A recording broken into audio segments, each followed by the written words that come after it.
When people look at us who are speakers and standing on the stage, people will think, okay, they are naturally born as a speaker. But that is not true. Most of us all suffer from this.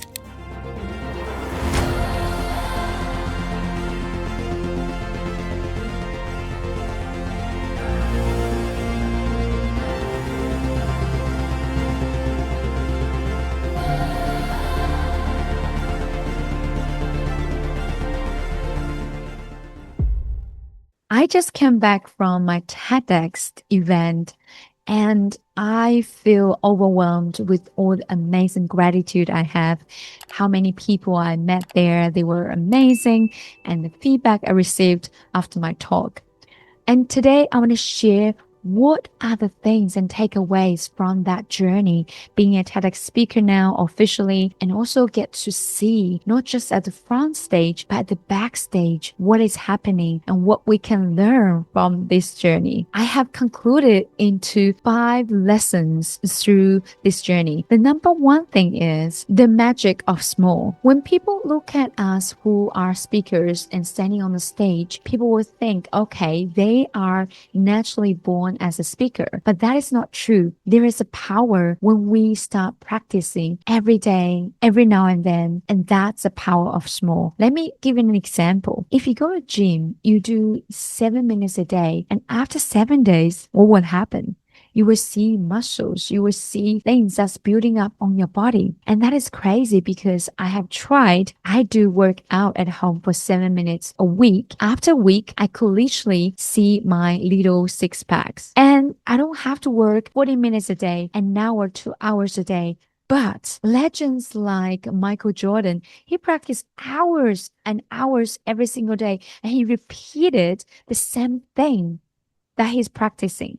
That's how he becomes so good at what he does, a basketball player. And the problem here is, my friend, there are so many people, they think it's simple that they will do that thing. But the problem is, it's also simple and easy not to do. Being simple is different than being easy. It's actually easier to not to do something that is simple than to do something that's simple because it can be so boring.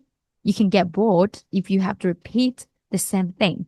But there is a power in repetition. There's a power in small. When you start small things, small habits, very small thing, and that's where it guides you and take you to the goal, take you closer to where you want to be. It also applies in business. So many entrepreneurs, they always sit there and they feel they don't want to do things that's so basic anymore. But the problem is the business really started flourishing when they get started, when they do these basic things, lay the basic foundations. And if you don't repeatedly do that, what happens is you are giving up the power of multiplication. When something's working, you should do more so that it can be multiplied. And the second lesson I have learned is you are only as good as how you communicate. I have seen amazing dancers on the stage. I've seen scientists on the stage. I've also seen the singer, songwriter. I've seen amazing influencers. And all these people, they came to the same stage as I am. And what happened is I feel a bit sad to see some of those people. I'm not here judging anyone, but they're all great. But some of them, after their speech, I can tell there's so much more within them. But because of that 10 minutes, 15 minutes opportunity, they didn't get chance to express the most from that. People only will see them as good as how they communicate, how they speak on the stage. And that's a disadvantage, but that can be also an advantage if you know exactly what I'm talking about. And I'm so grateful that I have spent so much time practicing my talk, which is come back to the first lesson I've learned, that I did not just do a speech quickly because I didn't prepare. I did it so quickly. It's because I had prepared so much and so long. It's always easier to do a long speech than a short one because you have to make sure within that short time, you need to let people pay attention to you and you want their lives to be transformed and the ideas that you want to spread to be accepted and to be delivered and received. And coming back to the second lesson, you are only as good as how you communicate. I'm privileged because after my talk, I received so many amazing feedbacks, and people just look at me with admiration, with appreciation, and also with trust, connection, just through my short TEDx talk that I spent on the stage. And I said to myself, it's worth it. And because I understand how important it is within the shortest time, I need to let them know that I'm not here to sell myself, but here to serve you. And that connected with them. And that also direct to the same goal that I want to be seen as well as how I communicate. And there are so many people in this world. They're so smart, just like those speakers I mentioned earlier.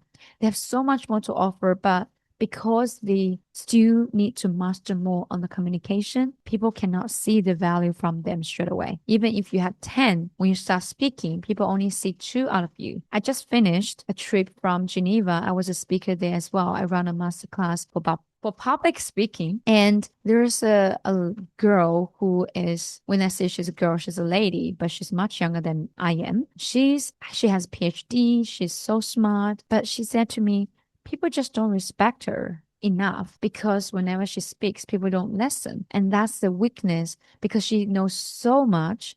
She has so much knowledge. She's so smart. But whenever she starts to speak, people just underestimate her. And she felt so frustrated. And I gave her a lot of tips how she can improve. She really appreciated me. And that is the story I want to tell you, my friend. Most of us all suffer from this. And I'm still learning, but I have suffered a lot before. That's why people didn't know how much I know. But when I started to sharpen my tools, especially my communication skills, everything started to change, started to do favor for me because it's not just that I can speak as well as I know, but also I can change others' ideas, inspire them, influence them, and help them to look at a more positive or hopeful future. The third thing I've learned is comparison kills your joy. One of the speakers at the backstage, she finished her speech and she came to me and she said she's done. Finally, I cheered for her. She's really amazing. I know how much she knows. I could see she was so nervous before she went to the stage. Just for the sake of the audience, not everybody who on the stage are not nervous. Everybody was nervous, but we're also excited. You can see everybody was practicing. Everybody was training it so professionally, but you're not alone. Everybody's nervous because stage is one of the biggest fear is stage fear. Coming back to the story, she was so nervous and she delivered her speech because she was nervous. And of course,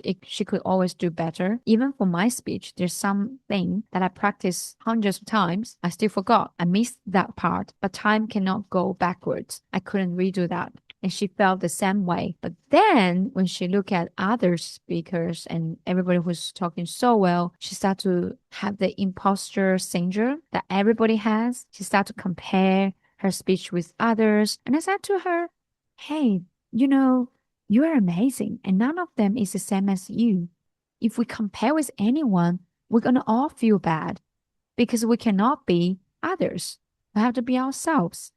And we can only compare ourselves from before to now and to the future. And she said, yeah, you're right. And she started to feel better. I keep telling her that you're amazing. You did so well. And we are all so different. So my friend, what I've learned here is everybody, it's a human nature that we will compare with each other from our subconscious mind. But comparison kills your joy. Don't let it steal your joy because you deserve to cheer yourself up and to celebrate a milestone when you have done something rather than keep comparing yourself with others and feeling bad about yourself, because especially nowadays with social media, all you see are the best part of their life. I post the same. I barely post negative things online. It's not because I don't have a bad day. I have bad days too. I'm not perfect. But you just need to be mindful because of the environment that we're living in. It can be easily for you to compare and to lose your joy. So keep defending your joy. It is your choice. No one can take it away if you don't allow that happen. And the next thing I've learned is the power of interdependence, which is exactly the message I was delivering on TEDx stage. I'm not going to share with you everything I talked there, but I want to reflect my journey through TEDx speaking journey and how I started talking to people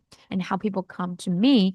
That power, it's amazing. After I delivered my speech, I was honored to go to one of the places that I could put my books out and people will come and buy the books and I can sign the books for them. They will come. It was amazing. The reason why I'm sharing that with you is not because I want to show off or kind of like that.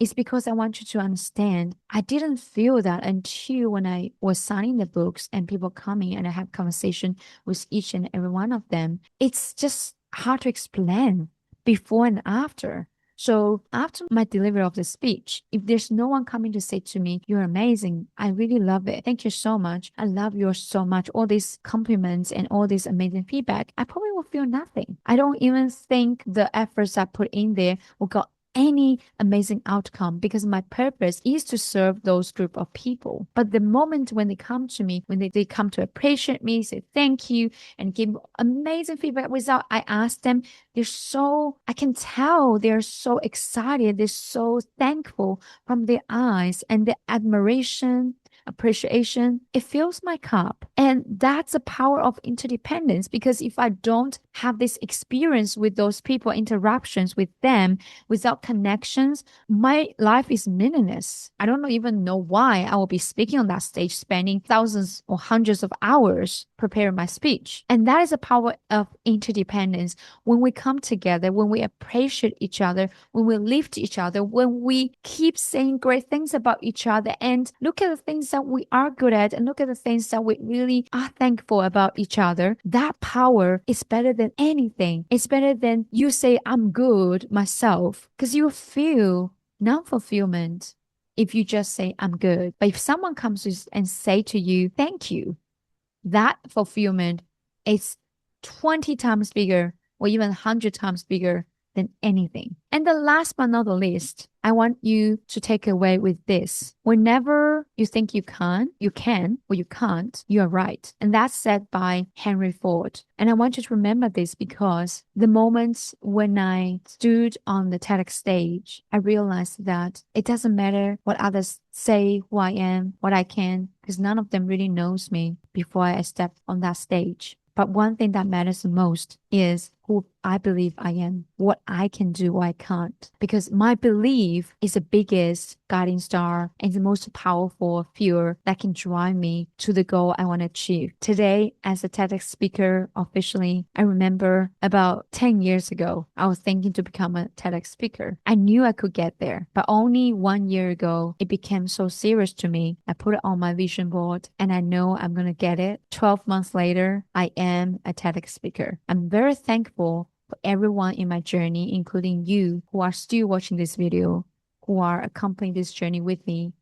I won't let you down because I know I'm not just carrying myself, I'm carrying everyone in my life.